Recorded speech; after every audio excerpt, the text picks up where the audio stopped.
अस्सलाम वालेकुम।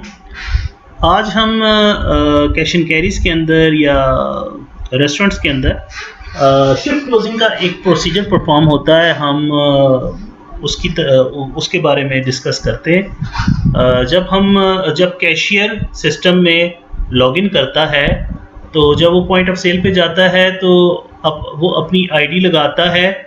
उस वक़्त सिस्टम में शिफ्ट को लॉगिन करने का ऑप्शन होता है कि अगर तो मॉर्निंग की शिफ्ट है तो मॉर्निंग, और अगर इवनिंग की शिफ्ट है तो इवनिंग सेलेक्ट करके आप पॉइंट ऑफ सेल को ओपन कर लेते हैं और अपने बिल्स बनाना शुरू कर देते हैं।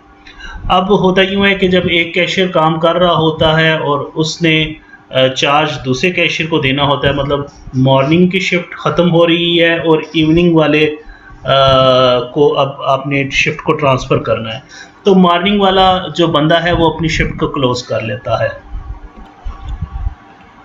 तो फिर यूँ होता है कि जब कैशियर चेंज हो रहा होता है तो पहला कैशियर जो मॉर्निंग में आया होता है वो क्या करेगा कि यहाँ पे बिलिंग इस काउंटर की रुक जाएगी और कर्सर यहाँ ऊपर जहाँ पे हम आइटम स्कैन करते हैं यहीं पे ब्लिंक कर रहा है। तो कैशियर क्या करेगा, कीबोर्ड से alt plus control plus S for shift, alt control S का बटन दबाएगा तो ये एक शिफ्ट क्लोजिंग का फॉर्म स्क्रीन पर आ जाएगा। अब कैशियर यूँ करेगा कि सुबह जब उसने शिफ्ट को स्टार्ट किया था तो उसके पास जितनी ओपनिंग कैश थी 2000, 4000, 5000 जो चेंज के लिए रखी जाती है, और उसके अलावा जो सेल्स हुई हैं तो वो सारा कैश ज़ाहिर है कि कैश ड्रॉअर के अंदर मिक्स हो जाएगा। तो अभी कैशियर क्या करेगा, अपना तमाम जितना भी कैश पड़ा है, जितना भी सुबह का मिला के, तो वो सारा काउंट करेगा। सिस्टम को बताएगा कि मेरे पास यहाँ डिनोमिनेशन बताएगा कि मेरे पास 5000 के कितने नोट हैं, 1000 के कितने हैं, 500 के कितने हैं, 100 के कितने हैं और 50 के कितने हैं। जो उसके पास नहीं है, मिसाल के तौर पे 20 का नोट नहीं है, 10 का नहीं है, 5 का नहीं है, 2 का नहीं है, 1 का नहीं है, तो वो उसको स्किप भी कर सकता है। और यहाँ पे इनिशियल एंटर के बटन से डिनोमिनेशन देने के बाद जब कैशियर इनिशियल कैश में पहुँचेगा तो यहाँ पे वो बताएगा कि मेरे पास सुबह इनिशियली 2000 रुपीज़ थे। तो फिर उसको सिस्टम बताएगा कि आपने जो कैश डिक्लेयर किया है वो 10,750 रुपये है। तो मिसाल के तौर पे क्योंकि मैंने इसमें थोड़ी ज़्यादा सेल डाली हुई होगी तो मैं कहता हूँ कि ये मेरे 5000 के 2 नोट हैं और 10 के भी मैं कुछ डाल देता हूँ। तो अब ये मैंने जो कैश डिक्लेयर की है वो 16,250 है। तो एंटर मेरे पास इनिशियल कैश, मतलब सुबह मेरे पास जब मैंने शिफ्ट स्टार्ट की थी तो 2000 रुपीज़ थे, और जब मेरी शिफ्ट कंप्लीट हुई तो मेरे पास मिसाल के तौर पे 16,250 रुपये हैं।